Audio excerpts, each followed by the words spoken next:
Okey, apa khabar semua? Saya Cikgu Mia. Hari ini kita tengok bab 9, contoh 3, muka surat 231 dalam buku teks anda. Okey, persamaan garis lurus. Semua garis lurus ada boleh ditulis macam dia punya nama. Setiap orang ada nama. Garis lurus pun ada nama dia. Nah, itu panggil persamaan garis lurus.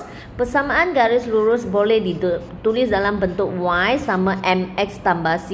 Ini cikgu telah terangkan di mana C adalah pintasan Y dia, iaitu di mana dia potong paksi Y. Dan M itu adalah kecondongan.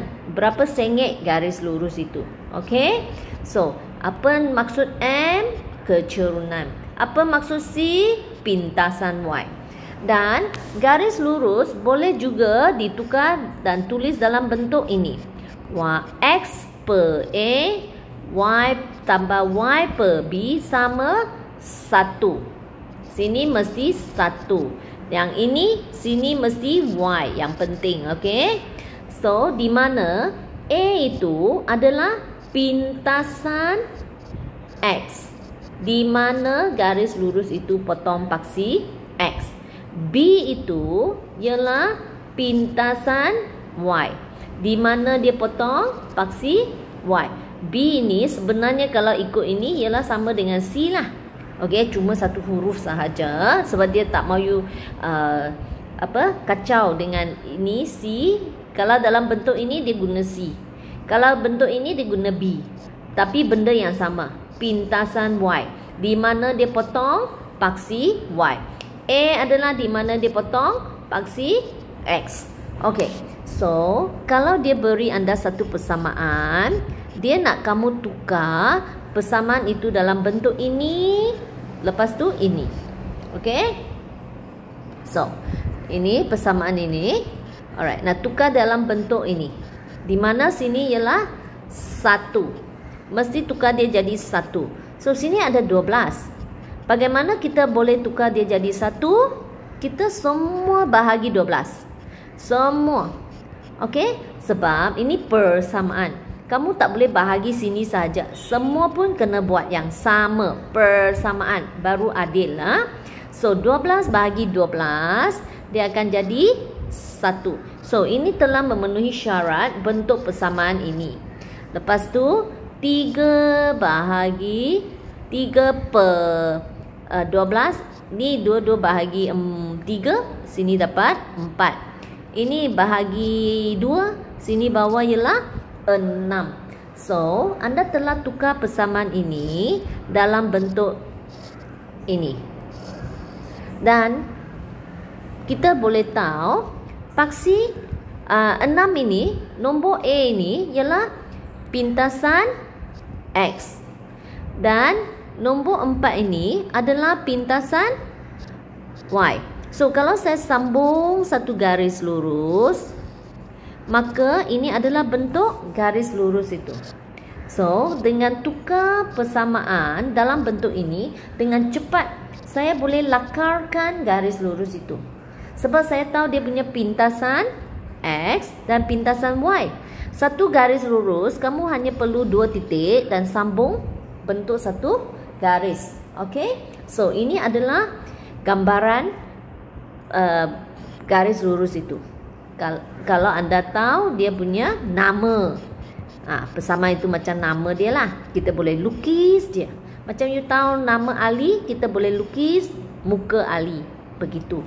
Okey. Sekarang kita nak tukar jadi bentuk Y sama MX tambah C pula. So, syarat di sini pula ialah mesti Y sahaja. So, apa kita perlu buat? First, kita nak Y sahaja di sebelah kiri. So, 2X itu kena pindah sana. Positif pindah sana jadi negatif. Negatif. Okey. Lepas itu, nak tinggal Y sahaja. So, kena buang itu 3. Bagaimana nak hapuskan 3? Bahagi 3. Semua pun bahagi 3. So, 3 hapus. Tinggal satu. Dia jadi 1. Maka sini tinggal Y sahaja. Sudah memenuhi syarat kita. Alright, so ini sudah jadi 2/3. Negatif 2/3.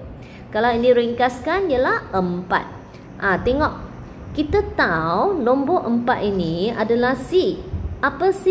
C adalah pintasan Y. Tengok, memang 4. Akan sama. Dan ini ialah nilai untuk kecerunan. Bermaksud ini negatif. Kalau negatif bermaksud garis lurus tu condong begini. M negatif. Okey. Kalau M positif, arah condong dia terbalik. Okey. So memang garis itu condong arah ini dan kecerunan dia berapa cerun? Macam berapa sengit? 2/3. Okey.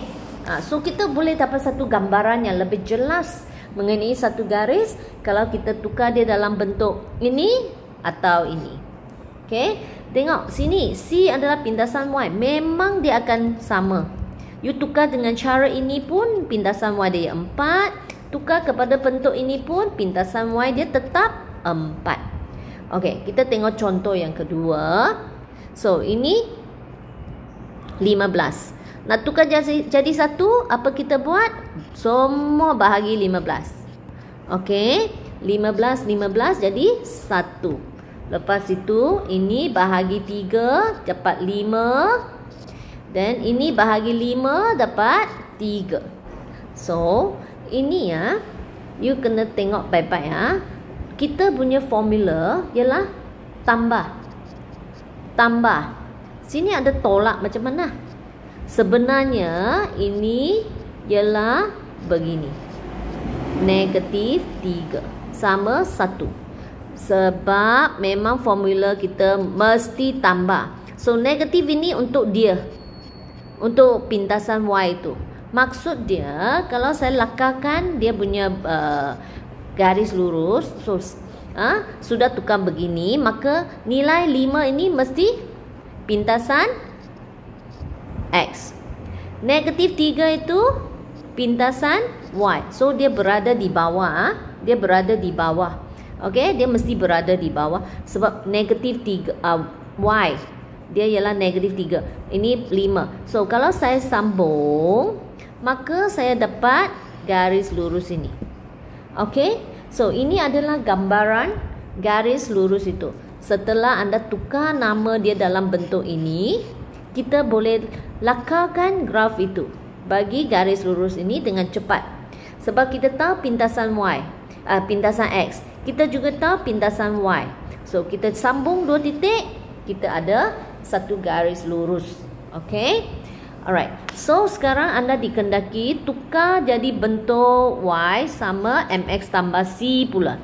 So, sini mesti tinggal Y sahaja. Maka apa kita buat? 3X itu positif. Pindah sana jadi negatif. Okey.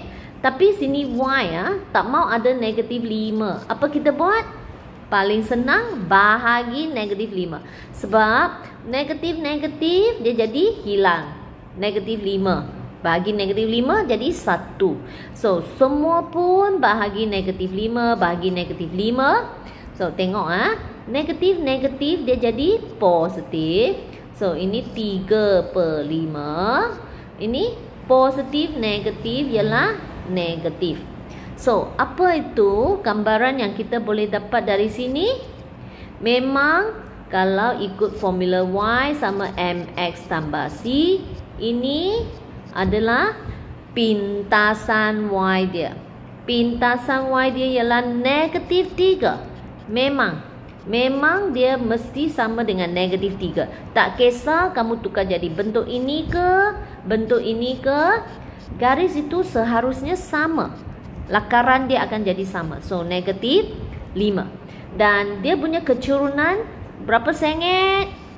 3/5. Dan positif. Tengok, arah condong dia begini. Sebab tadi saya sudah kata, kalau M itu bernilai positif, memang garis itu akan condong arah sini.